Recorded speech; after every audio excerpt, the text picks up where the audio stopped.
Welcome to Into Africa. My name is Judd Devermont. I am the director of the Africa program at the Center for Strategic and International Studies. I was the National Intelligence Officer for Africa and worked at the National Security Council. This is a podcast where we talk politics and challenge paradigms. On deck today, Republic of Congo President Sassou Nguesso has won another 5 years in office. Will he ever hand over power? And the Anglophone crisis in Cameroon continues to smolder. Is there a path to peace? Plus, we discuss presidential succession in sub-Saharan Africa. Why are so many leaders setting up their sons to take over? So whether you have a history with the continent or you're a newcomer, we want to get you into Africa. Congolese President Denis Sassou Nguesso clinched another 5 years in office following a flawed election. What's the endgame for one of the region's longest-serving leaders? Joining me to discuss Congo-Brazzaville and other issues are Brett Carter, assistant professor at the University of Southern California, Regina Sondo, a journalist, and Paul Melly, a journalist and consulting fellow at the Africa program at Chatham House. Republic of Congo President Sassou Nguesso seized power in 1979, and he's been in control ever since, with the exception of just 5 years when he stepped down because he lost election and then decided he wanted power and started a civil war and then came back. And ever since then, he's won every single election, and this last one was under some pretty sketchy circumstances. One of Africa's longest ruling leaders, Congo Republic's Denis Sassou Nguesso, has won the country's election with 88% of the vote. This despite a prolonged economic crisis that has deepened over the past year. His principal rivals were in jail. One of the remaining eligible candidates died from COVID-19 hours after the polls closed. Sassou won the poll with 88%. Brett, give us a little background here. Why was this election so problematic? What does it mean for the next 5 years for Congo-Brazzaville? Yeah, of course, Judd. So the key thing to understand about the recent election was the context in which it occurred. So the 2002 constitution that Sassou Nguesso effectively had his personal lawyers draft limited him to 2 terms of 7 years each. So in order to retain power with a veneer of legitimacy, however thin, after 2016, Sassou Nguesso had to engineer a constitutional referendum, which occurred in October 2015. The October 2015 referendum elicited a series of protests across the country, some that drew up to 30,000 people. Now, these protests, rivaled in size the protests that forced Sassou Nguesso to call the 1991 National Conference, which ended with him losing sovereignty and ultimately power. So Sassou Nguesso pushed through the 2015 referendum, to no one's surprise then, and despite, again, widespread protests, he won the March 2016 referendum. Now, the key thing that happened after the March 2016 presidential election was early in the morning of April 4th, a group of opposition activists bombed a police station in the Makelekele neighborhood of Brazzaville. Sassou Nguesso knew that this was kind of a last-ditch effort by citizens to catalyze a revolution, and so consequently, Sassou Nguesso responded with force. Entire villages were razed, tens of thousands of citizens were killed, but we don't really know because Sassou Nguesso blocked humanitarian organizations from the affected areas. And then in addition, the government jailed the 2 leading candidates, including General Jean-Marie Michel Makoko, who was an icon of the pro-democracy movement in the early 2000s, as well as André Kombi-Salisa.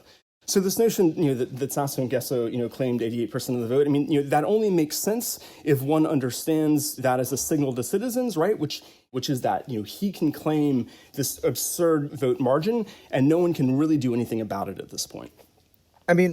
What's interesting to me, Brett, is that it just seemed like the international community has just factored this in as business as usual. The United States really didn't react.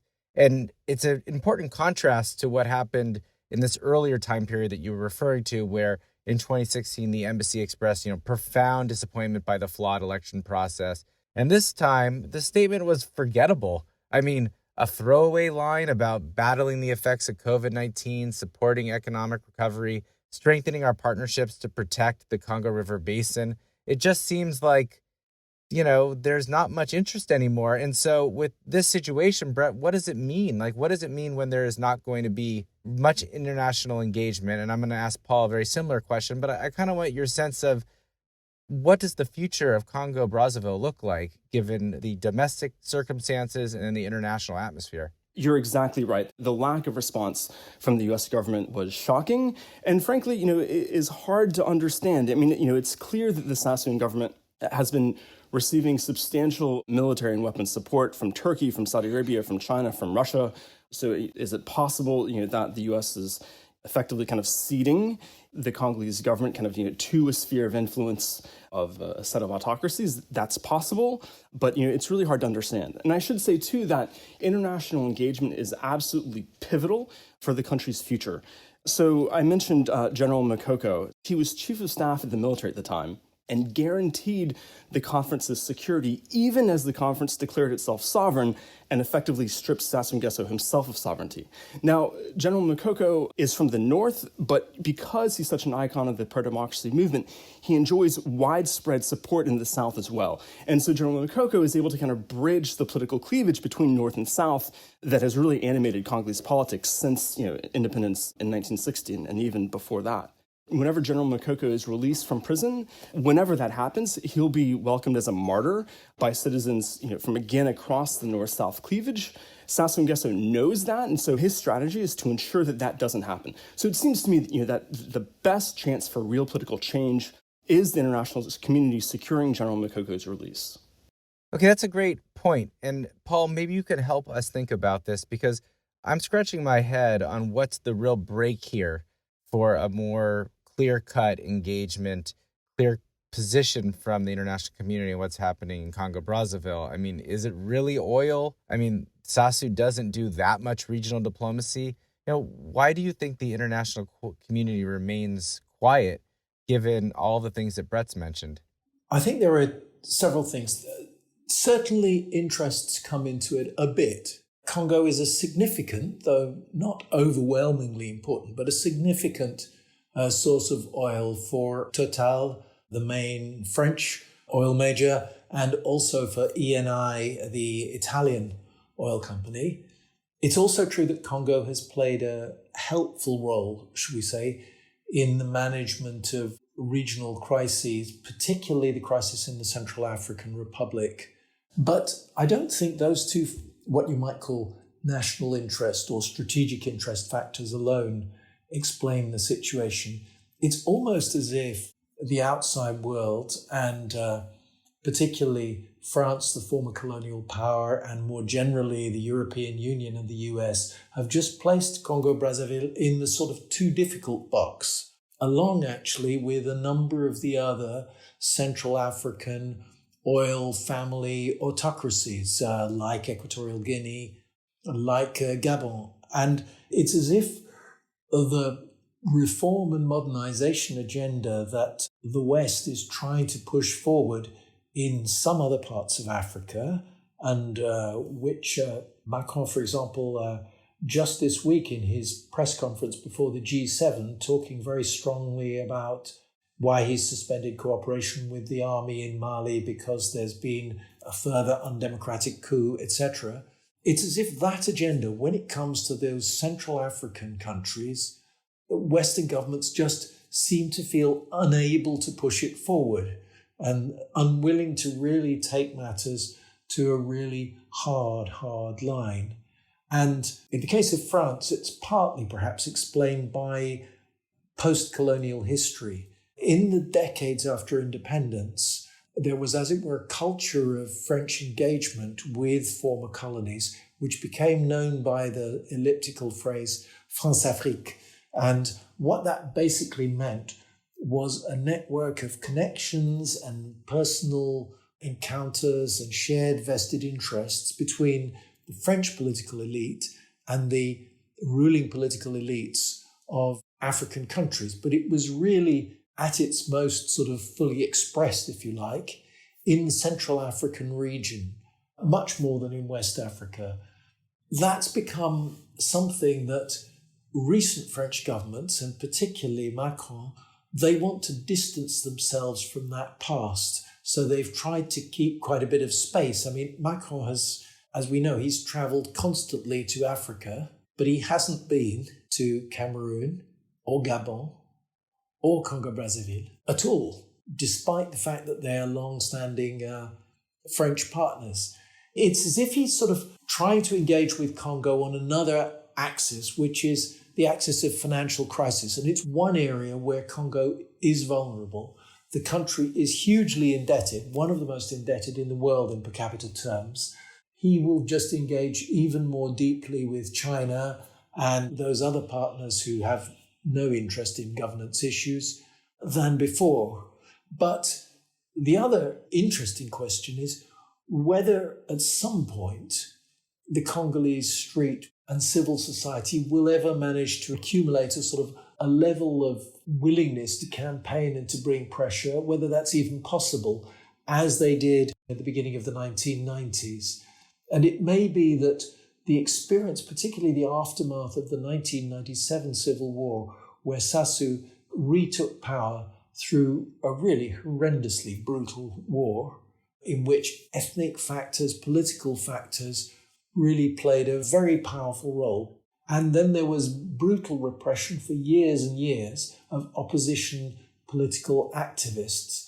And it may be that a lot of Congolese are just basically resigned to the fact that he's there, and there's a level of risk they don't feel able to confront him. But for all those different reasons, the West seems to sort of hold back and not really exert pressure. It does things that in terms of political power are pinpricks, even if they get headlines abroad, like what's called the Bien Mal Acquis inquiry in France, which is the French judicial probe into assets that are held in France by African presidential families, but which have been financed with the proceeds of corruption.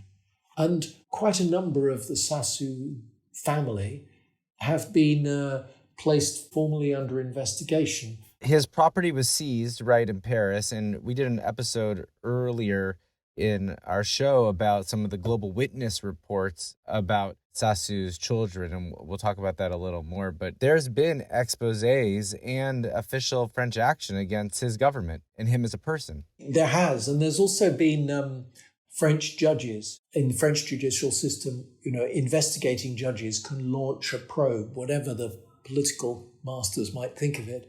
For a number of years, they pursued a probe into what was called the Beach Affair, which is the massacre in 1999 of 353 opposition, basically men and boys who were suspected by the government of having been involved in opposition guerrilla activity and who were induced to return to Brazzaville under a refugee return program, but were basically detained on arrival and never seen again.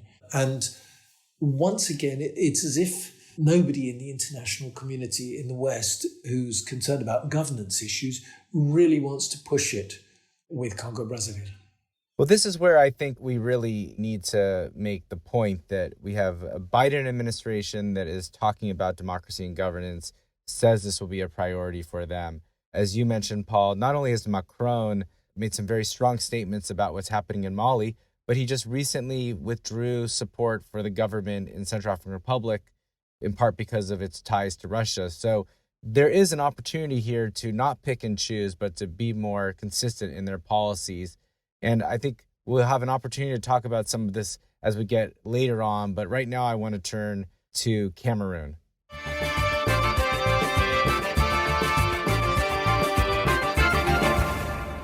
Okay, let's move to Cameroon. We haven't discussed the Anglophone crisis, I think, since early 2020, and I thought it was worthwhile to provide an update. To put it mildly, Cameroon is a divided country. It is divided by language, and for the past 5 years, it has been divided by a deadly civil war known as the Anglophone crisis.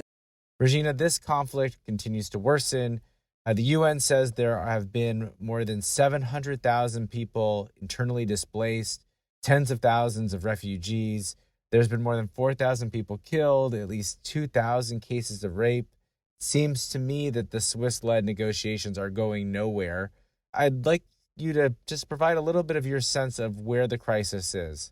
Right now, it's really difficult to know exactly where this crisis is because, first, it is confusing One day we have news about Swiss talks. Another day we have news about the All Anglophones conference that is going to help bring the crisis to an end or begin the process of negotiations. And another conference that had to hold in the USA, but then it did not work out because of the coronavirus. So I don't know, but it seems everything that is being done to solve the crisis is being fought somehow by invisible hands. Now, the only way out of this crisis is probably for Cameroonians to take matters into their hands. When I'm talking about Cameroonians, I mean members of the civil society, because the government has spoken about efforts. They have efforts. They've created a DDR center for separatist fighters, for former separatist fighters, but then we keep on hearing strikes in there or protests in there every day. We've heard about the commissions that they've set up to put an end to the crisis, but then all of these are not working. We've heard about the national dialogue that took place in Cameroon some 2 years ago, but after the national dialogue, nothing has changed. Many people were expecting separatists to be invited for this dialogue, but most of the key actors were either in jail or out of the country, so they did not participate in the dialogue. Now, on the other hand, we have the rebel groups or the English-speaking separatist fighters who are power drunk. There's a lot of stuff that is going on in the Northwest and Southwest regions that is really difficult to explain. There are some areas where people cannot stay or live in comfortably. That's why you keep on getting the numbers of displaced citizens climbing up every day. People keep on moving because they can no longer stay there. And these guys, there's a war between them and the military. And even though the military could say they are killing these guys, they'll neutralize, as they call it. But the next day, there's a new general. There's a new group of soldiers fighting. And now there's another faction of people that are coming up, which I'll call a danger. There's some people who actually go around saying they are separatist fighters and are extorting people, killing people, kidnapping people. And in the end, they'll say, no, these guys are not separatist fighters, they are thieves. Even if talks begin, we're going to have people out there who are still a danger in these regions. Right now, the only group that is left, the only source of hope, local activists who have been putting a lot of pressure on the government, on the international community. And we're already hearing about the United States talking about visa restrictions. If we hear visa restrictions, probably we'll get stuff like freezing of accounts, assets will be seized. And I think that's going to be a right step in the right direction. If these people being targeted at the international level, probably they're going to stop fueling this crisis that has been making so many lives miserable for the past 4 years. Regina, you said earlier that you didn't know how to explain such a complicated situation, but I think you did a phenomenal job and really articulated how desperate it is and how difficult it is to see a future right now that ends in peace. As you said, the government doesn't seem committed to an inclusive dialogue. It seems pretty ham-fisted in any of the concessions it's made. And then it's just so fractured in Anglophone Cameroon, where you've got civil society activists, as you point out, really working very hard for peace. But then you've got criminal groups and the separatists, which do all sorts of different things, from fighting each other to exploiting the civilians to as well as fighting the government. So it's very difficult, I think, to push for dialogue when you've got different groups. They have different goals and different tactics. And, one thing that you said, Regina, that was interesting was about sort of an invisible hand. And I guess many people, Paul, including me, believe that the French could do more here. I mean, they've condemned the violence. They've called for dialogue, but they certainly have leverage. This is one of those Central African countries that you talked about earlier. Is there more that France should be doing, that President Macron should be doing?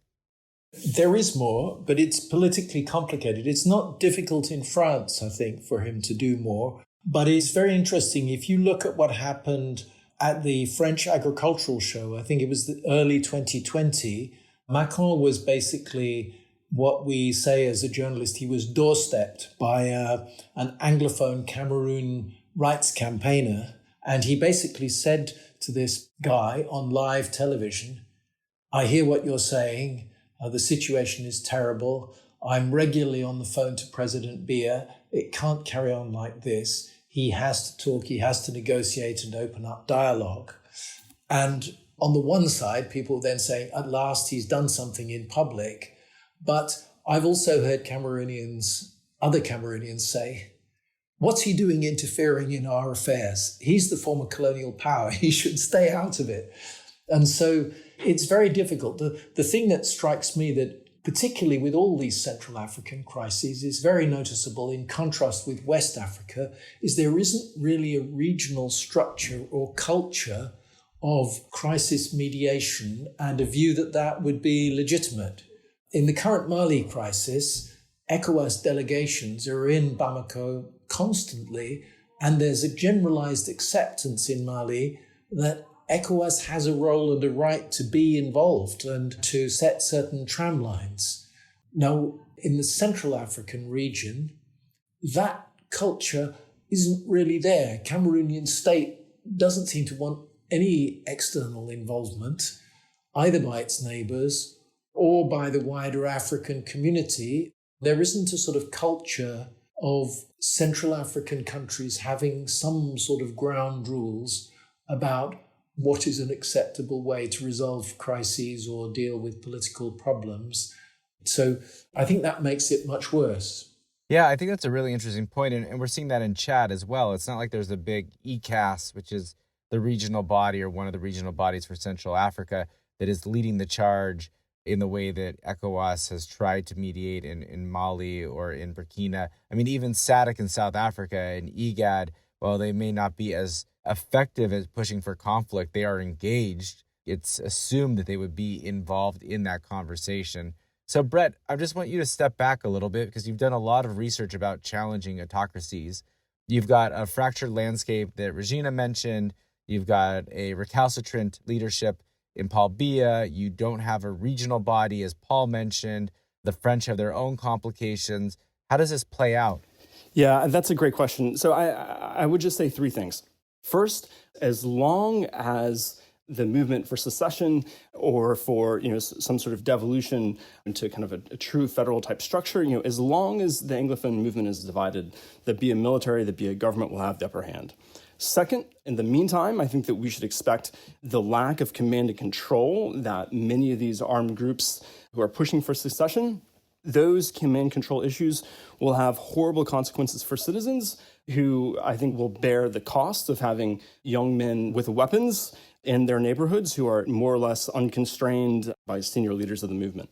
And I would just add a third thing, which is that, to my mind, the lack of some kind of regional body that might serve as a mediator is, I think, less a function of culture and more an outcome of this set of governments themselves. So to my mind, I think the lack of a stronger regional presence is very much a function of these governments' interests in sustaining power via repression.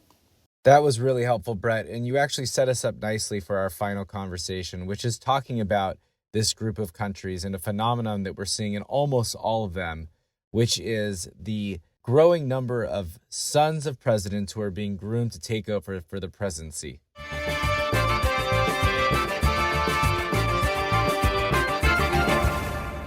Now, it's important to note that I'm not criticizing someone, an offspring, who wants to follow their parent to the presidency or a premiership in a free and fair election. That happens across the world. It happens in the United States at least twice. We've seen that in Canada. It's happened in Kenya and Botswana. But in those cases, it's several decades or years between this father-to-son transition. In Central Africa and in some other countries across this region, that is not what we're seeing. We see a father set up his son to assume power, often unconstitutionally, immediately upon his death. And that's what seems to be happening right now in Cameroon, the Republic of Congo, Equatorial Guinea. It's also happening in Uganda. Paul, you wrote a great article about this in BBC, And I think it was prompted by the fact that when President Deby of Chad died, his 37-year-old son took over. So maybe you can just elucidate this trend for us and phenomenon. Well, I think it's very striking that in those countries where the incumbent, shall we say, family regime dominates the system, they are lining the situation, because if you have somebody who's an autocrat and there's been a lot of corruption and there's possibly been some very serious human rights abuses, certainly in some of these countries, Congo, as we were saying, what is the best way to protect the family and people who are associated with the regime and possibly an elderly president who retires? Who is the safest sort of guarantee of security for that power system and that group of vested interests and those individuals? It possibly is the successor son. And it's very interesting to see in Gabon at the moment, for example, Noureddine Bongo Ondimba, who is Ali Bongo's son, has now been appointed as officially his father's closest aide. And so all instructions from his father pass out to the rest of the system via Noureddine. So he has this extraordinary position of power and control of information, if you like, for the system.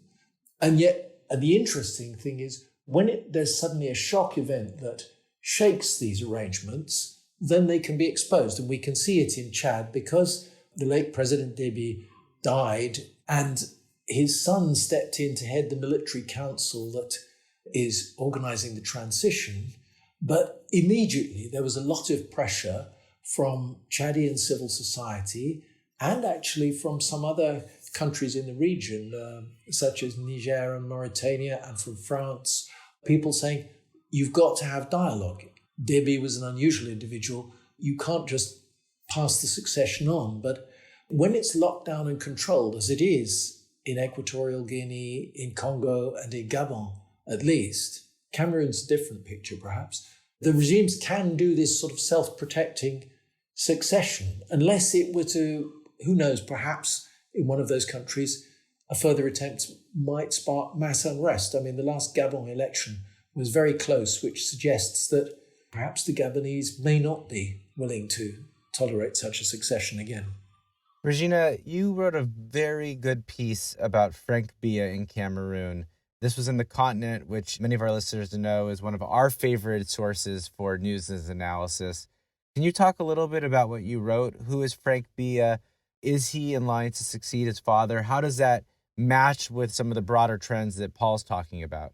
Frank Biya is a businessman, and unlike other African countries that the son succeeds the father, Frank has never had any political position in Cameroon. That's why it's a little confusing. People don't know what kind of person he's going to be. He's just a businessman. He studied abroad in Europe, and now he's back in Cameroon. But now we have a situation where people think that the president, Paul Biya, is not going to run again for the presidential elections, which comes up in 2025. Now, who is going to replace him? We don't see anybody. At the same time, we have some groups with a political party rallying all of them behind one person, about 50,000 people, both in Cameroon and abroad, rallying behind one person. This alone is making a lot of people, I think, scared because of what has been happening already in the country and around.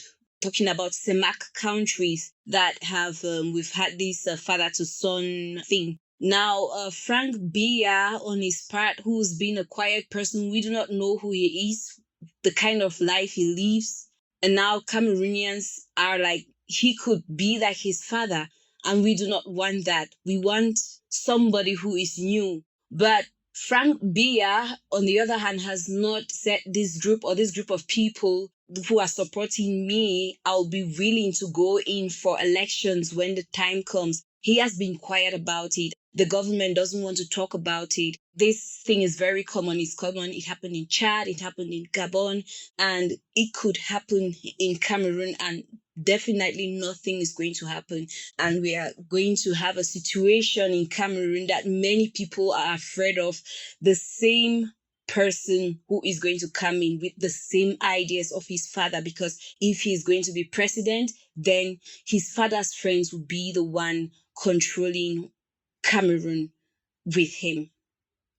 So this is a case, Regina, that there aren't any overt signs that Frank Biya is going to take over, but in the absence of that and the patterns in the region and the sort of the silence from the State House and from the president and his family, people are pointing fingers and they've done nothing to dispel it.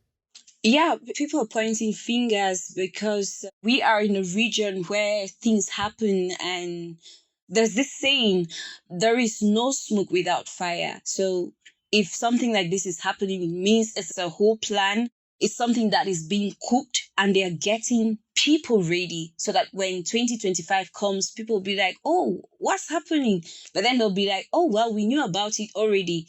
And then they move on, because they've given them a lot of time to assimilate what's going to happen, to have it in the back of their minds that come 2025, they're going to have a president who is going to be the incumbent's son. So I just think they are using this period to set the agenda and making people already comfortable with what is going to happen in 2025.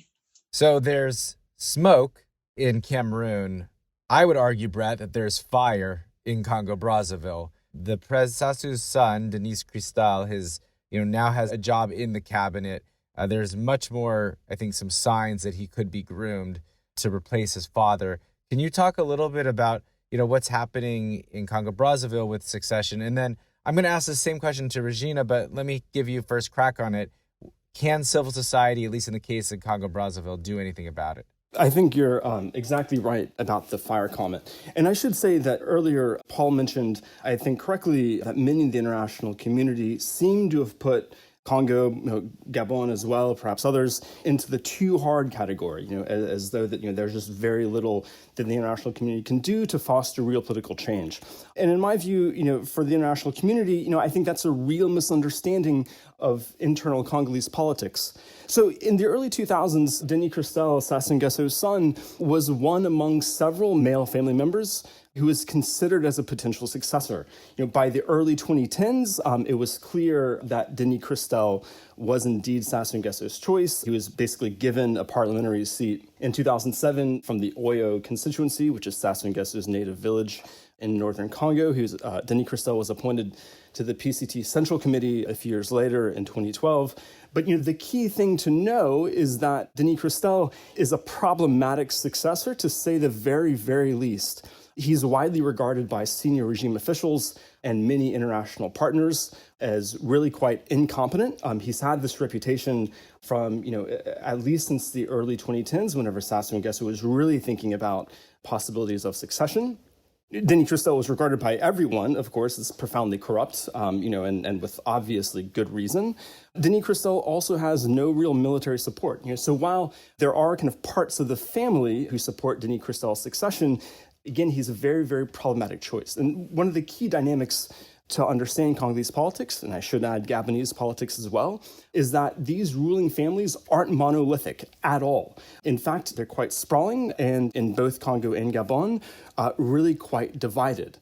It's far from certain that Sassou Nguesso will be able to transfer power to Denis Cristal. Now, Judd, as you mentioned, Sassou Nguesso gave Denis Cristal the International Cooperation Ministry, 2 weeks ago in the newly formed government.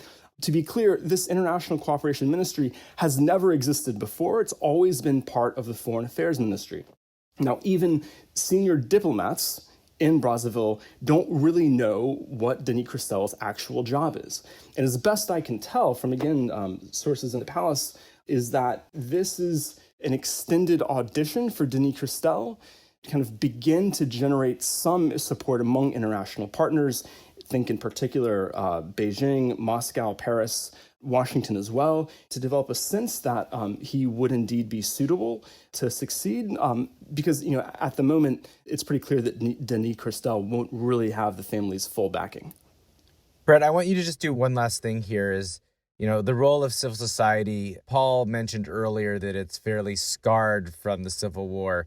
Can they play a role in shaping this, or is this going to be all internal elite internal family issues? That's a great question. Look, I think there's clearly a role for civil society. So again, the October 2015 referendum marked a bright red line for so many in the country, right? I know of, for instance, prominent figures in the diaspora who returned to Brazzaville, precisely so they could be part of an uprising around the 2015 referendum, the 2016 election. So, in some sense, the key to understanding, why this 2021 election met such little resistance is because of the massive violence that Sassou Nguesso employed against civilians in Pool, really for the duration from April 5th, 2016 through the end of the year. And then, of course, the incarceration of General Makoko and Kombi Salisa for the next 20 years or so. So, it's clear that civil society, I think, has, the memories of 2016 fresh in their mind. But dynamics can change, right? And so again, that's why I think putting these countries in the too hard category is pretty short-sighted. And so, one of the events that could really change the dynamics in Congo would be, again, the release of General Makoko, precisely because General Makoko is regarded as an icon of the pro-democracy movement in the early 1990s, precisely because, he can straddle the north-south political divide. The moment that Sassou Nguesso is forced to release him, General Makoko will be welcomed as a martyr. He's the closest that Congo would have to a figure like Nelson Mandela, right? And so right now, sure, the prospect of change coming from the streets seems pretty remote, but things can happen. And look, the backdrop of persistent financial crisis in Congo is real. In 2004, Congo was the world's most heavily indebted country on a per capita basis. Sassou Nguesso got a debt relief as part of the Heavily Indebted Poor Countries Initiative in 2010. 7 years later, the country's debt to GDP ratio by 2017 was back up to 130% due to persistent economic mismanagement by the Sassou Nguesso government. So given this persistent financial crisis, the international community really does have some leverage to exploit. And again, the key thing that the international community can do would be to press for General Makoko's release. I want to have one last question, and I want to broaden out a little bit from Congo-Brazzaville. I think you painted a really detailed picture. Thankfully, I think, Paul, you gave us a very effective snapshot of Gabon. But Regina, if you could just give us your sense of civil society, maybe beyond what's happening in Brazzaville, can civil society make a difference here in terms of preventing unconstitutional or illegitimate transfers of power? And I just want to again say, I am not making a point about that sons or daughters cannot aspire to be their country's top leader, but I'm just focused here about when everything is prearranged, prepackaged, and rigged. What is the role of civil society in your view? Okay, now I'm going to focus on Cameroon because I think the role of the civil society should not be overlooked. But in Cameroon, we've had situations where members of civil society have been treated poorly. But at the same time, civil society have their own problems. They've been confronted with their own problems, such as lack of organization, a sense of direction, leadership, and some sort of political apathy.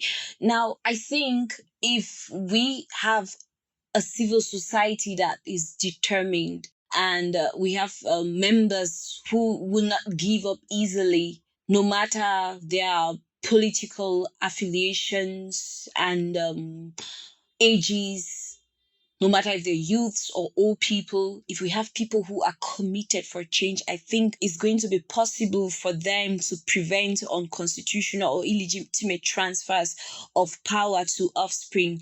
But now the situation in Cameroon, it sounds really promising, but we are in a country that has already abolished the limitation of the presidential mandate. Cameroon is, I think, among one of the 6 countries in Africa that has abolished that. And when that happened, I'm sure the civil society was there shouting and hoping for change, but they were arrested, beaten, and some of them were promised posts, and they stepped back. Now we have a situation where those that are supporting a son to come into power are saying there is no clause in the constitution that prevents a son from taking over from his father. He is a citizen and could be elected. But this is going to be a situation where we have the same people with the same ideas staying there for so long, and it means nothing is going to change in the country. So the civil society, I think, if they want to change something or want to make a change or to prevent all of these, they have to start working now. Cameroon has so many problems, but they should focus on all of that, be it the Anglophone crisis, the Boko Haram war, the political crisis in Cameroon, the opposition and the ruling party. They have to start now. They have to come together, recruit more people, be very steadfast about what they want, because Cameroon is a country where I will not really say there is freedom of speech. So they have to be ready for so many things. No matter the intimidation, they need to be steadfast, because if they are steadfast, I think they are going to make a change. So the civil society in Cameroon, I believe, if they want to make a change, they need a sense of direction. They need to organize themselves. They need to leave their political affiliations. With that, I think they could stop whatever is being cooked up in Cameroon from getting ready. Let me put it that way. Regina, I really like that you ended with this sort of call to arms, because this has been a fairly depressing episode. Let me thank you and Paul and Brett for joining us, and we'll see everyone in 2 weeks. Thanks so much.